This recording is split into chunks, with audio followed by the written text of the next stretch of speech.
Alright, hey guys, so today we're going to talk about graphing logarithmic functions. The logarithmic parent function is f of x equals log of x. A logarithmic function is the inverse of an exponential function. Using your graphing calculator, you can sketch the following graphs. So this is going to look something like this right here. Something like, kind of like that. It's kind of ugly, but something like that, where it's going to intersect around that point. Okay, and then these are inverses of each other. So the inverse of that would be an exponential function, something like this. Okay, so we have already talked about these graphs right here, so now we're just talking about the inverse, which is the logarithmic function. So it says because you can only graph base 10 logs on your calculator, you will need to use the inverse exponential function, then invert the values for the table to graph the logarithmic function. Okay, so to graph this one right here, so it says graph each function and identify its key characteristics. Well, log base 2 of x, remember, the exponential format of that would be f of x equals 2 to the power of x. Now, if you were to graph that and to get those points, or you didn't even have to graph it to get the points, you could just, let's say we start at -2, well, 2 to the power of -2 would give you 0.25. And then -1, 2 to the power of -1 would be 0.5. Try 0, 2 to the power of 0 is 1, 2 to the power of 1 is 2, and then 2 to the power of 2 is 4. Okay, so if we use those same points, but we do it for this function right here, so for our log function, okay, all we have to do, remember for inverse of that, all you do is switch your x values and your y values. So we just flip the table over. So our x value is 0.25 and our y value is -2. 0.5, -1, 1, 0, 2, 1, and 4, 2. Okay, they're just inverses of each other. So now this is what we're going to graph. So 0.25, -2, so about right here.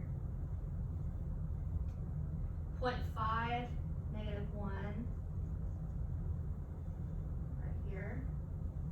And of course these decimals, you just want to try to get them close. 1, 0, 2, 1, 4, 2. That looks something kind of like this. If you kept going like over here, if you did 3, 2 to the power of 3 is 8, so that would be 8, 3, 1, 2, 3, 4, 5, 6, 7, 8, 1, 2, 3. So something like this.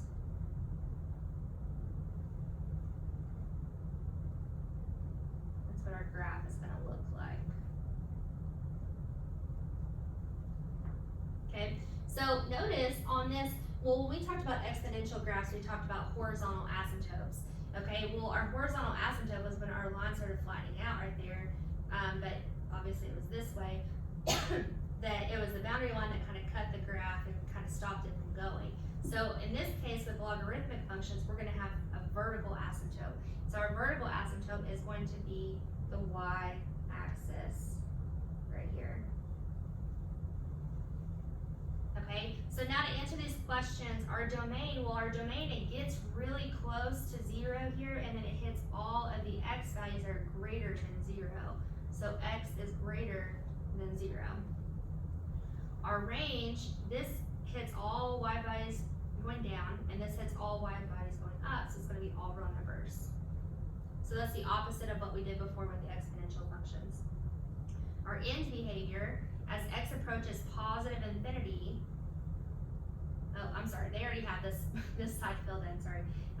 So as f of x approaches positive infinity, so as it's going up, okay, our x values are also approaching positive infinity. They're both going in the same direction. So as it's going up, it's also going to the right.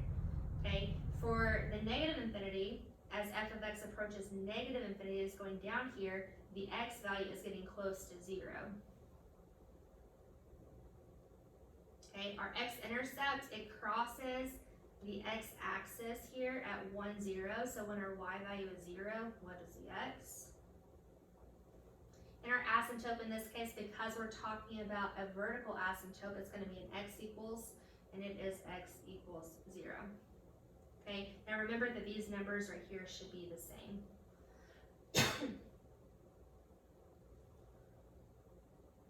Okay, all right, let's look at number 2. Okay, so we want to write this in exponential format, and that is f of x equals 1/3 to the power of x. Okay, so if we do -2, so 1/3 to the power of -2 is 9. Do -1, 1/3 to the power of -1 is 3. 1/3 to the power of 0 is 1. 1/3 to the power of 1 is 0.3 repeating, which is 1/3. And 1/3 to the power of 2 is 0.1 repeating. Okay, so to find our logarithmic function of this, which is what we want to graph, we do the inverse of that. So it's 9, -2, 3, -1, 1, 0, 0.3 repeating 1, 0.1 repeating 2. Now we want to graph those. Okay, so we have 1, 2, 3, 4, 5, 6, 7, 8, 9. We have 2, 1, 1, 0.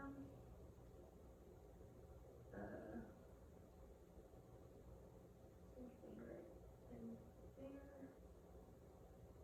Something like that. So it gets really close right here when x is 0, but never crosses it. Okay, so our asymptote here is the y-intercept again, or I'm sorry, the y-axis again. Okay, so our domain on this one, it still is hitting all x values that are greater than 0.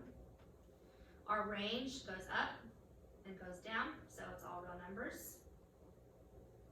Okay, when the f of x is approaching positive infinity, so when it's going up, our x is approaching 0. So notice that these are opposite on our end behaviors because of the way that they're flipped. Okay, as f of x approaches negative infinity, so as it's going down, x approaches positive infinity. Okay, the x-intercept, it crosses the x-axis at 1, 0. In our asymptote here, it is still x equals 0. Okay, all right, flip the paper over.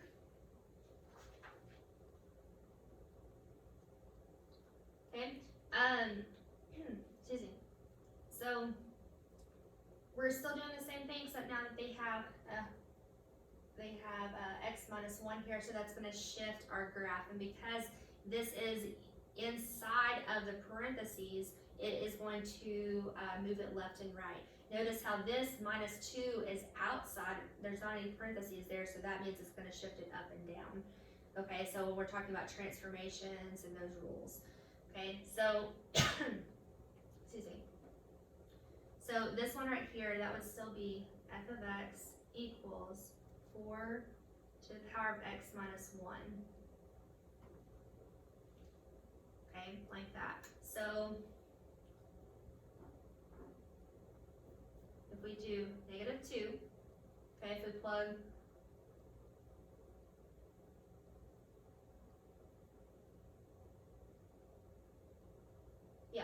okay, I was looking at an example that they did. Okay, so if we plug -2 in right here, okay, so -2 minus 1 is -3. So 4 to the power of -3